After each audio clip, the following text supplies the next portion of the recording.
Lepo pozdravljeni, dr. Nina Krajnik. Mesec maj, ja, pravzaprav ga nekako lovimo za rep, hitro je minil, ne? In seveda mesec maj od nekdaj velja za najlepši mesec v letu, pa tudi seveda za mesec ljubezni.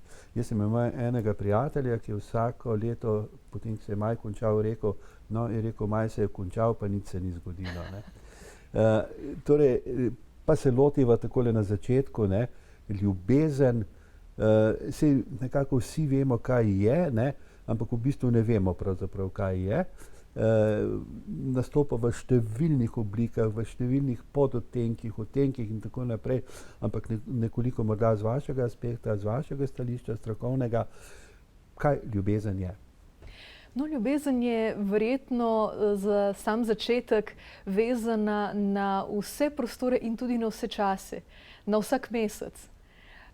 Vedno se postavlja to vprašanje, res je mesec maj, ampak če govorimo o ljubezni, lahko rečemo, ne, sama teologija, filozofija so vedno ljubezen želele predstavljati na ta univerzalni način. Ljubezen povsod, za vsakogar, ljubezen do vsega. No, psihoanaliza seveda je k temu pristopila na nekoliko drugačen način, izpostavlja vprašanja same intimnosti, subjektivnosti, kaj ljubezen pravzaprav o nas govori in tako naprej. Ljubezen je seveda v središču same psihoanalize in zato psihoanaliza ni cinična ali pa skeptična do ljubezni, tako kot na to morda navaja naš čas. Lahko razumemo seveda 21. stoletje kot stoletje, ki pravzaprav promovira ljubezen na nekoliko drugačen način. Ljubezen pomeni izvoljenost ene osebe. Predpostavlja neko ponavljanje, zvestobo, predpostavlja neko resnico, nenazadnje resnico o nas samih. Vedno ljubimo nekoga, za katerega predpostavlja, da ima odgovor na vprašanje, kdo smo pravzaprav mi. Seveda pa naš čas navaja na nekaj, kar je morda diametralno nasprotno temu. Se pravi, da je do ljubezni na nek način morda ciničen, skeptičen, da je ljubezen lahko zvedena na nekaj, kar se morda lahko širše razume, patetizacijo, romantizacijo in tako naprej. Daleč od tega pa, da bi še vedno danes bil v ospredju to, kar ljubezen, kot sem rekla, seboj nosi, se pravi resnica vsakogar. Ampak v principu je to kemijski proces. Če pogledamo z anatomskega ali pa katerega drugega stališča. V prvi vrsti je ljubezen besedni proces. Je proces smislov, označevalcev, tega, kar pravzaprav v teh znakih predpostavljamo, iščemo. Ljubezen je v psihoanalizi, bi rekli, vedno srečanje dveh nezavednih vednosti. Se pravi, da je izrazito vezana na neke te smisle, ki jih znotraj tega vzpostavljamo. Seveda ljubezen vključuje tudi ta sam fizični aspekt v dimenziji užitka, ampak ne v prvi vrsti na način, da rečemo biologije, kemije, privlačnosti na ta način, ki bi bila recimo kot magnetna, ne, kot je to v fiziki, ampak predvsem govori o tem, na kakšen način neke besede, smisli, ki jih znotraj tega najdemo, vplivajo, delujejo na naše telo. Se pravi, kaj nam pravzaprav povzroča užitek v tem smislu. Tako da ljubezen je v prvi vrsti spoj vsega tega. Za razliko recimo od pristopa nevroznanosti, kognitivizma danes, ki pravzaprav ljubezen lahko povezujejo tudi z tem delovanjem možganov, hormonov in tako naprej. Ampak seveda to delovanje manj pove, bom rekla, o nas samih na ta način, kot ljubezen oziroma izbira ljubezenskega partnerja dejansko o nas tudi govori. Ljubezen je lahko srečna, lahko je pa nesrečna, ne? Drži, obstajajo dobra naključja srečanja, obstajajo slaba naključja srečanja. Seveda je ljubezen v tem smislu večkrat lahko povod travmatizma. Ljubezenska travma, razočaranje, izguba ljubljene osebe so seveda povezane z številnimi simptomi, kot so melanholija in ostalo. Se pravi, da ljubezen v tem smislu je lahko povod travme, seveda po drugi strani pa natanko s tem, da predpostavlja neko možnost našega izpolnjenja, fantazmatskega seveda, pa vendarle seboj nosi ta potencial zadovoljstva, užitka, ki mu lahko recimo v tem filozofskem smislu rečemo sreča, bonheur. Ampak kakorkoli zdaj to obračava, ljubezen je izjemno močno čustvo, ne? To je definitivno, ne? Zaradi ljubezni so nastajale vojne, recimo, ne? Drži, mislim, že v samem razmerju dveh je vedno ta lahko destruktivni potencial. Zlasti, če nekoga dojemamo kot objekt, ki nam je v tem smislu na razpolago, se pravi, da lahko z drugim počnemo, kar želimo. Se pravi, da drugi ni vzet na način njegove lastne subjektivnosti, ampak na način tega, čemur se reče, da nekoga pogoltnemo, ne? Tako te ljubim, da bi te pojedel, ne? Se pravi, ta moment inkorporacije. Seveda v tej širši politični dimenziji ljubezni, kar ste omenili, se pravi konflikti, vojne in tako naprej, v vsem je pravzaprav ljubezen že prisotna. Ljubezen in sovraštvo se v tem konfliktnem smislu seveda povezujeta. Ko je Freud recimo govoril o Erosu in Thanatosu, je tako ljubezen kot sovraštvo postavil na stran Erosa. Na drugi strani je Thanatos smrt. Se pravi, da so konflikti, vojne, sovraštvo, zavist, fovšarija in tako naprej, ljubosumje, vse to, kar seveda v istem imaginarnem smislu, da rečem na ta način, napravljeno je iz istega testa, če rečem nekoliko materialistično oziroma metaforično. Imenitno, ja. Zdaj pa ljubezen na prvi pogled, ljubezen na drugi pogled, ljubezen na X pogled. Kako je s tem, doktor Nina Krajnik? No, jaz bi rekla, da je ljubezen, predvsem ljubezen, ko je na vsaki pogled, ne glede na to, ali je prvi, drugi, pravzaprav se lahko v času šele potrdi.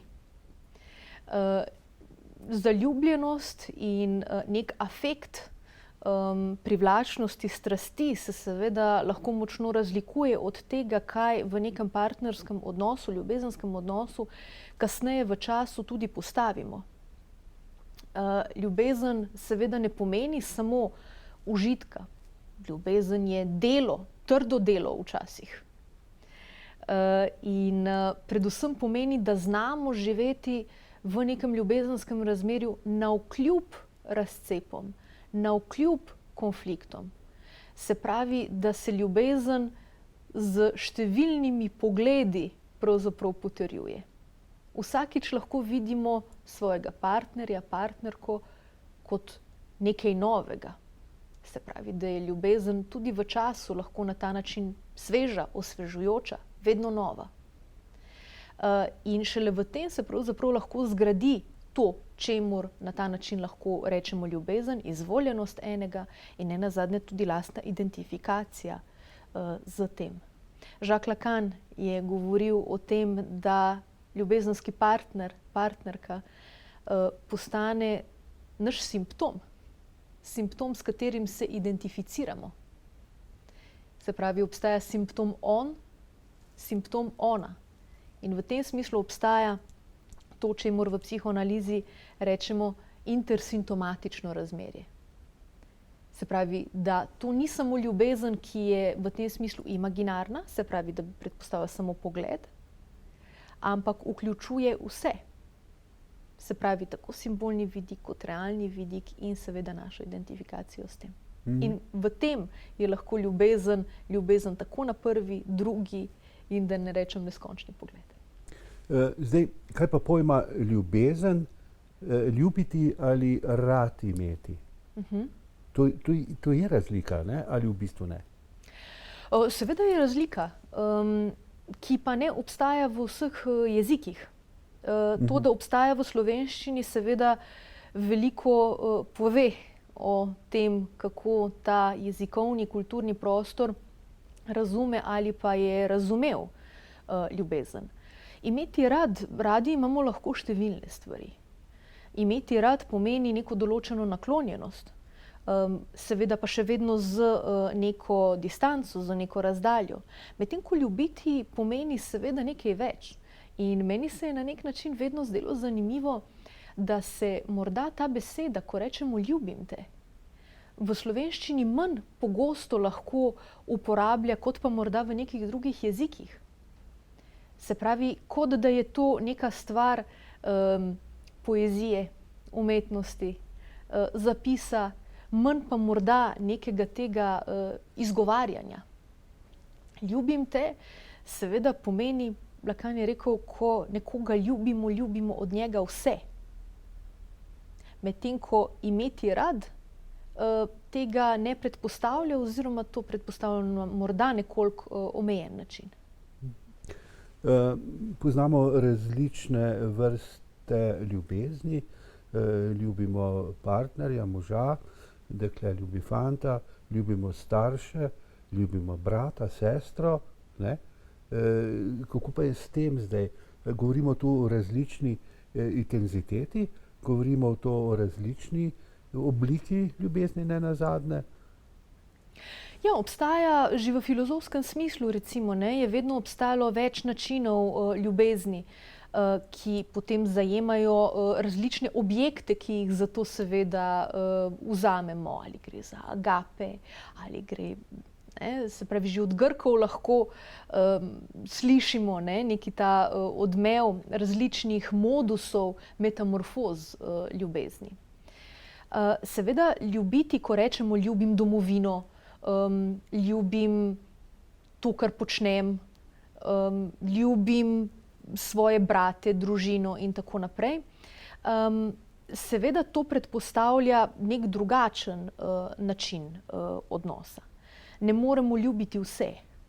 Ljubezen je ljubezen po tem, da izberemo nekaj, za razliko od vsega ostalega. Se pravi, da ne obstaja ta univerzalni aspekt. Ljubim vse. Ne moremo ljubiti vse. Ljubezen je sama po sebi v svoji strukturi to, da smo izbrali nekaj in ne nekaj drugega. Se pravi, da ima ta moment edinstvenosti, unikatnosti, ne samo v razmerju do drugega, ampak ne nazadnje, tudi mi nismo vse, če rečem na ta način. Ne moremo biti vse. In v tem smislu se seveda ljubezen povezuje v, kot sem rekla, temu vprašanju singularnosti in edinstvene izbire. Za razliko od tega, kar lahko morda nekoliko retorično včasih imenujemo ljubezen do sveta, do države, sosedov, česarkoli praktično. Zlasti sosedov v Sloveniji. No, ja, to pustiva. Imamo pa tudi dovoljene ljubezni, pa prepovedane ljubezni, ne? Prepovedane so tiste, ki ni v redu, da so, ne? Ali kako? Ja, družbeni kontekst seveda vedno predpisuje naše načine, kako bi mi morali ne samo razmišljati, ampak kaj bi morali biti, kakšne bi morale biti ljubezenske izbire. In seveda to ni neki anonimni veliki drugi, to so, kot sem rekla, znaki, smisli, ki krožijo v nekem določenem času, v nekem jeziku, v nekem prostoru. In seveda se na ta način ljubezen v različnih kontekstih pojavlja, kaj je dovoljeno, kaj ni dovoljeno, na kakšen način ljubiti, kaj pravzaprav ljubezen pomeni. Ljubezen ni, da rečemo na ta način, od vedno bila prisotna na način, kot jo seveda razumemo danes. Ljubiti je pred 100, 200 leti, da ne rečemo prej, pomenilo nekaj povsem drugega. Se pravi, da ta prepoved, ki prihaja od družbenih dispozitivov, seveda vedno želi regulirati, tudi ne nazadnje politično, naše izbire. Seveda vemo, da takoj, ko se vzpostavi prepoved, se vzpostavi želja, tako da so prepovedane ljubezni po strukturi najbolj sladke in da tudi želja potrebuje oviro za to, da se vzpne. In v tem smislu seveda ljubezen vedno vključuje tudi to. Se pravi, ni neka libertinska, ni neka svobodna, ni lahko, kot sem rekla, vse, ampak seveda vedno vključuje ta aspekt meje, kaj s to mejo počnemo, pa je seveda osebno, subjektivno vprašanje. Kaj pa ljubezen do samega sebe, dr. Nina Krajnik? Seveda zdaj to je verjetno spet vprašanje, do katere meje, do katere stopne, ne? Ker vsi vemo, kaj se je z ubogim narcisom zgodilo. Ne? Narcizem seveda, kot že sam mit govori, je odgovor na gon smrti. Ko rečemo, da je nekdo narcističen ali pa narcisoiden, lahko vemo, da je pravzaprav narcizem odgovor na gon smrti, zato ker je njegova želja pobiti, da bi bil, da bi obstajal. Takrat se to, kar rečemo narcizem, lahko vzpne. Seveda narcizem ni nujno nekaj negativnega, se pravi, ljubezen do sebe je nujna, da nekaj naredimo. Nujna je za samozavest, nujna je za to, da imamo zaupanje v sebe. Se pravi, daleč od tega, da bi bil narcizem neka tako zelo negativna kategorija, kot se to večkrat lahko izpostavlja. Seveda pa je razlika med tem, kdaj ljubimo samega sebe oziroma kaj ta samega sebe pravzaprav pomeni.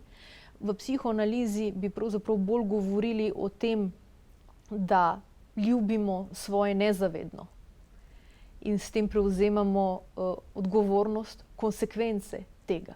To lahko pomeni ljubiti samega sebe na nek način, se pravi, ljubiti svoje nezavedno. Seveda pa je prav, da se dotakneva še ene povezave oziroma ene vzporednosti, ljubezen in seksualnost. Ne? Zdaj, kaj je prej? Je prej ljubezen, pa potem seksualnost, ali je najprej seksualnost, pa potem ljubezen? Kako gledate na to? Odvisno. Ni nobenega vnaprej predpostavljenega vrstnega reda, obstajajo ljubezni brez seksualnega aspekta in obratno seksualnost, ki ne vključuje ljubezenske naklonjenosti. Seveda je neka ta povezanost želje in užitka pomembna, seveda pa se odkriva v naših simptomih. Nekdo, ki je nevrotik, ljubi drugače kot nekdo, ki je psihotik ali pa perverznež. Se pravi, da tudi to, na kakšen način ljubezen vzpostavljamo, je v povezavi s tem.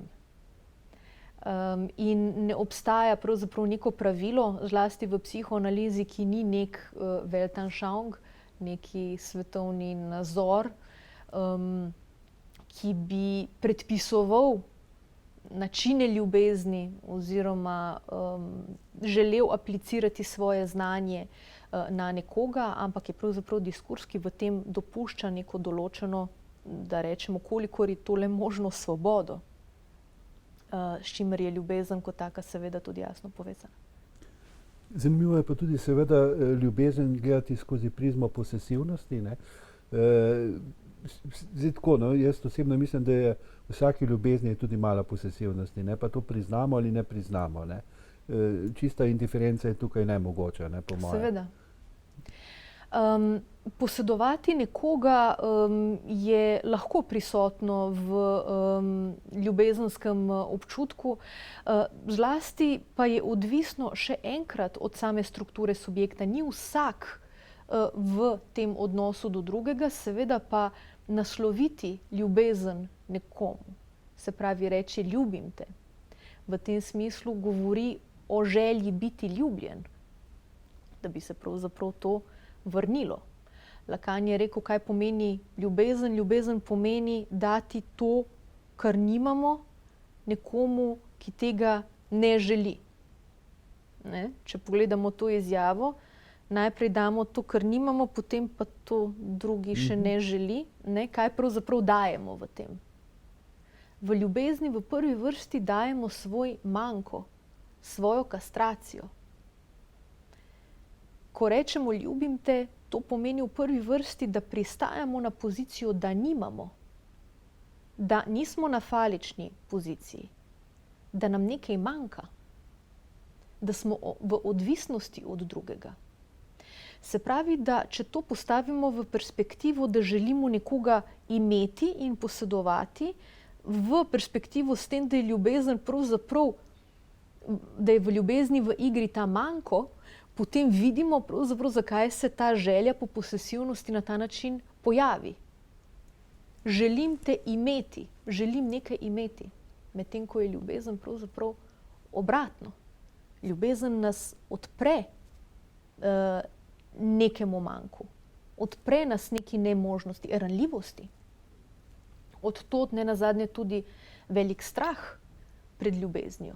Ljubezen ni samo nekaj, kar je silno atraktivno, ampak obstajajo ljudje, ki se bojijo ljubezni, ki jih je strah ljubezni.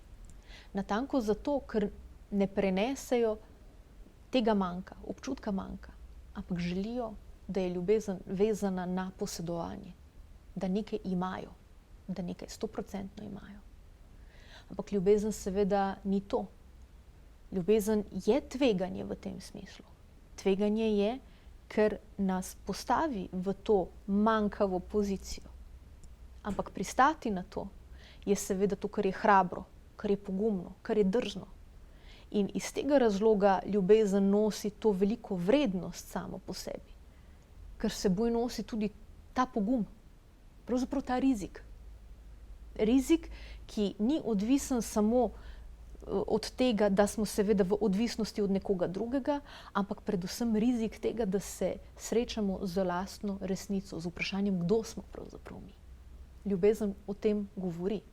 Lacan je na neki točki nekoč rekel, da ko mi nek moški pride v analizo, on mi lahko govori karkoli, ampak včasih počakam njegovo ženo, ker šele takrat se bo razkrila resnica o njem, kdo je pravzaprav on. Za žensko pa je Lacan rekel, da to ne velja. Se pravi, da ima ženska po tej logiki večjo, da rečemo, manj pade v ta dozdevek. Seveda je to vprašljivo.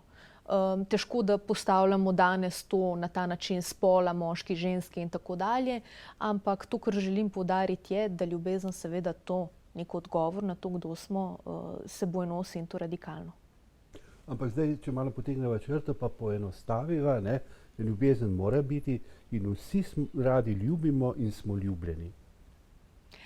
Ljubezen v prvi vrsti pomeni natanko to. Želja biti ljubljen. In to je prisotno v vsakomur.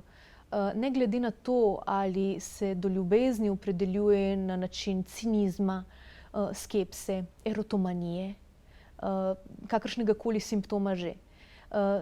Ker, tako kot ste rekli, pravzaprav ljubezen je povezana s tem, nosi ta naš odgovor in je zato za vsakogar ključna. Hvala lepa za pogovor, hvala lepa za vaše razmišljanja, razlage. Jaz želim seveda, da sva oba ljubljena in da ljubiva. Vidiva se pa prihodnjič in da takrat nas